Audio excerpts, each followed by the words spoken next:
চলিছে চলিবই লাগিবই লাগিবই মানিবই লাগিব জিন্দাবাদ জিন্দাবাদ জিন্দাবাদ জিন্দাবাদ SP SP go back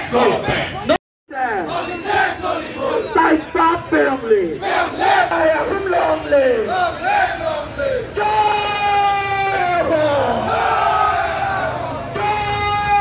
প্রদান করো তার মগদিকে জনতার গণমর্যাদা প্রদান করো নো রেস্টিং নো রেস্ট নো রেস্টিং নো রেস্ট ইতিমধ্যে আপোনালোকে দেখিছে আমি টাই আহোম যুৱ পৰিষদৰ কেন্দ্ৰীয় সমিতিৰ নিৰ্দেশ মৰ্মে আমি অসমৰ বিভিন্ন জেগাত আমি পথ অৱৰোধ কাৰ্যসূচী গ্ৰহণ কৰিছোঁ। তাৰ এটা অংশ হিচাপে আজি মৰাণৰ মাজমজিয়াত আমি পথ অৱৰোধ কাৰ্যসূচী গ্ৰহণ কৰি অসম চৰকাৰৰ লগতে কেন্দ্ৰীয় চৰকাৰক পুনৰবাৰ সকীয়াই দিব বিচাৰিছোঁ। নিৰ্বাচনৰ প্ৰাক্ষণত যদি তেওঁলোকে আমাৰ আহোম জনগোষ্ঠীৰ লগতে 6 জনগোষ্ঠীক জনজাতিকৰণৰ মৰ্যাদা প্ৰদান নকৰে তেতিয়াহ'লে কিন্তু ইয়াতকৈ ভয়ংকৰ কাৰ্যসূচীৰ সন্মুখীন হ'বলৈ তেওঁলোক সাজু হৈ থাকিব লাগিব।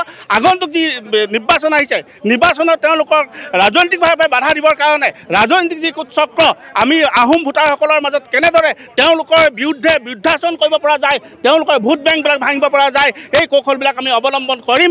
অতি শীঘ্ৰে আমি পুনৰবাৰ আমি কেন্দ্ৰীয় চৰকাৰ সকীয়াই দিব বিচাৰিছোঁ। নিৰ্বাচনৰ প্ৰাক মুহূৰ্তত তেওঁলোকে আহোম জনগোষ্ঠীৰ জনজাতিকৰণ মৰ্যাদা প্ৰদান কৰিবই লাগিব। হয়, আজি আমি কেন্দ্ৰীয় সমিতিৰ আহ্বান মৰ্মে মৰাণৰ ট্ৰেফিক তিনিআলিত পথ অৱৰোধ কাৰ্যসূচী ৰূপায়ণ কৰিছোঁ টাই আহোম যুৱ পৰিষদে।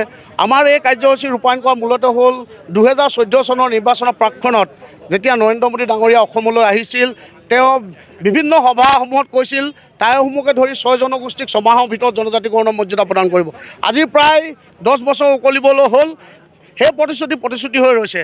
আমি এই কাৰ্যসূচীৰ পৰা এটা কথা স্পষ্ট কৰি দিওঁ, নৰেন্দ্ৰ মোদী ডাঙৰীয়াই হৈছে ভাৰতৰ সৰ্বকালৰ এজন মিছলীয়া প্ৰধানমন্ত্ৰী আৰু অসম চৰকাৰৰ মুখ্যমন্ত্ৰী ডক্টৰ হিমন্ত বিশ্ব শৰ্মাৰ অধ্যক্ষতাত যিখন জনজাতীয় এই মডেলিটি আজিলৈকে কেন্দ্ৰীয় চৰকাৰলৈ প্ৰেৰণ কৰা নাই বুলি আমি বিশেষ সূত্ৰে আমি গম পাইছোঁ। আমি এই প্ৰতিবাদী কাৰ্যসূচীৰ পৰা এটা কথা স্পষ্ট কৰি দিওঁ, 2024 চনৰ লোকসভা নিৰ্বাচনৰ প্ৰাক্ষণত যদি টাই আহোম জনগোষ্ঠীক জনজাতিকৰণৰ মৰ্যাদা নিদিয়ে তেতিয়াহ'লে কিন্তু ইয়াতকৈ জংগী আন্দোলনৰ কাৰ্যসূচী আমি ৰূপায়ণ কৰিম। তাৰ বাবে সম্পূৰ্ণৰূপে অসমৰ মুখ্যমন্ত্ৰী ভাৰত চৰকাৰৰ প্ৰধানমন্ত্ৰী ডাঙৰীয়াই জগৰীয়া হ'ব।